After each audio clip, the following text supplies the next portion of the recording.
What's going on, guys? Welcome back, and today I'm going to be talking about The Bad Batch once again. What else? I might as well call this channel Bad Batch Bricks instead of Hobbricks at this point.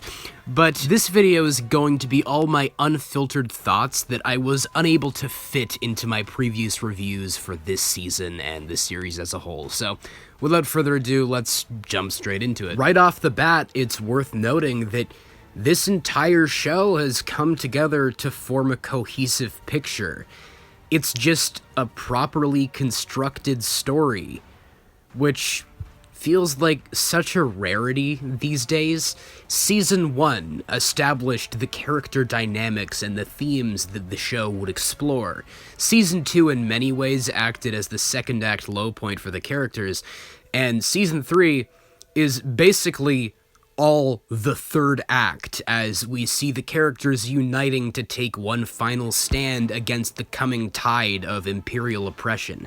Now, I always find it mildly absurd when I hear people referring to The Bad Batch as a kids' show, because Crosshair torches civilians in the third episode of the series.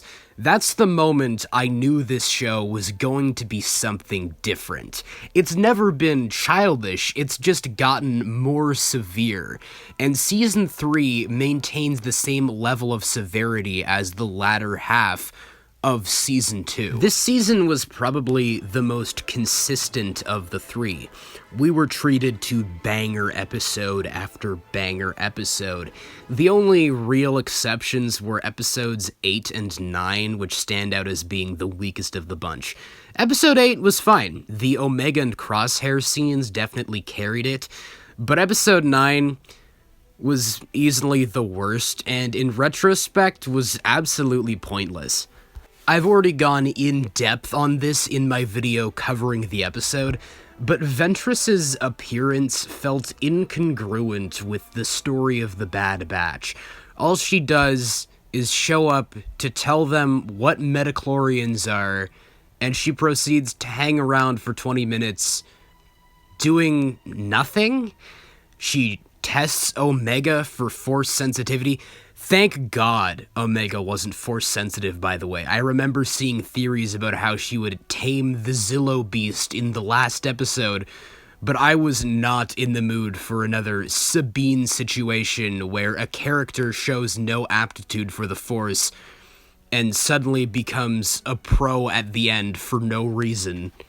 And it's not like the Bad Batch knowing about midichlorians altered their mission in any way.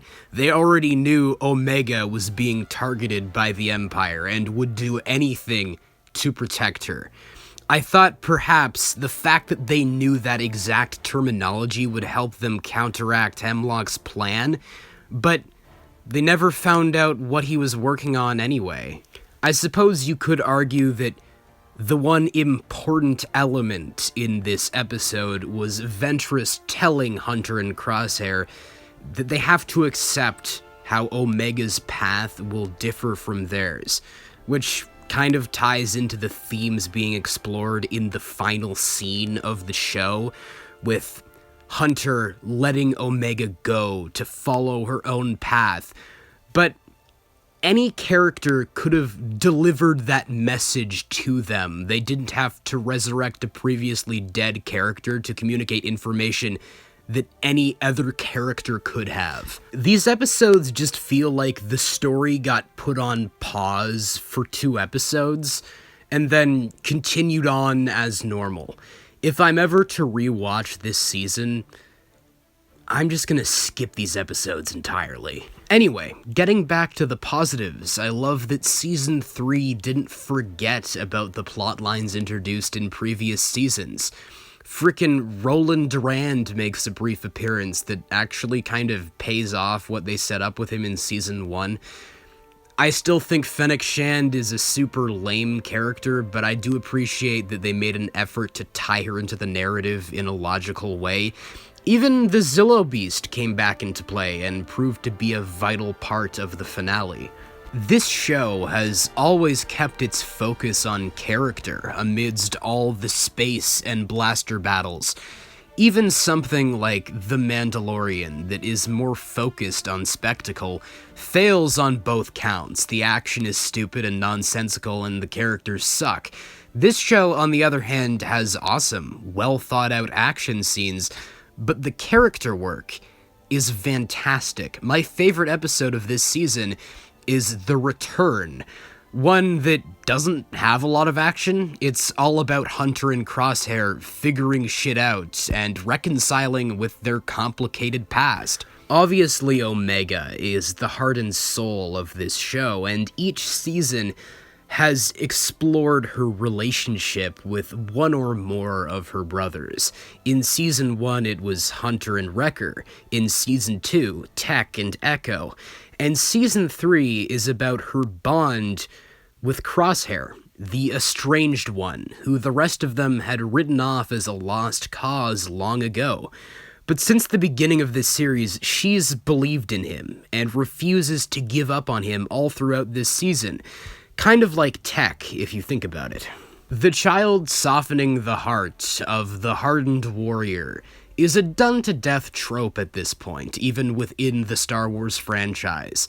But I think the relationship between these two is the best it's ever been done in Star Wars. Never did I expect this Star Wars spin-off show about a group of clone misfit guys to strike such a chord with me.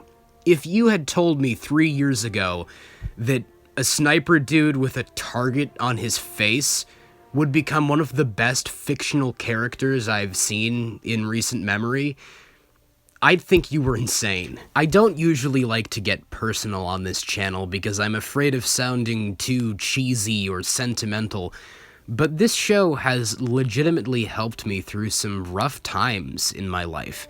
Crosshair's journey of confronting his fears and trauma, realizing that he has more to offer than simply being a good soldier who follows orders, regaining the trust and love of his family, is simply beautiful and inspiring.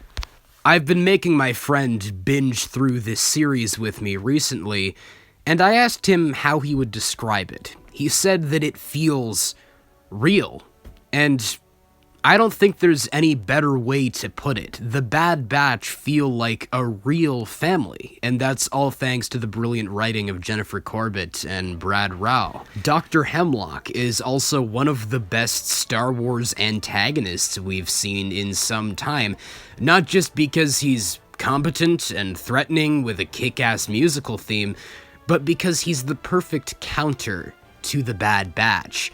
He doesn't understand the natural goodness of humanity, telling Omega that compassion and sentiment have no place inside Tantus, or describing the clone's loyalty as a weakness. As cheesy as it sounds, he's essentially killed by the power of love. Despite his confidence and scientific prowess, he gets sniped off a bridge by a one-handed man. I've seen people taking issue with the fact that these characters got a happy ending because, for some reason, they wanted them all to die. But they already lost Tech, and I think that was enough. Tech gave his life so they could live on.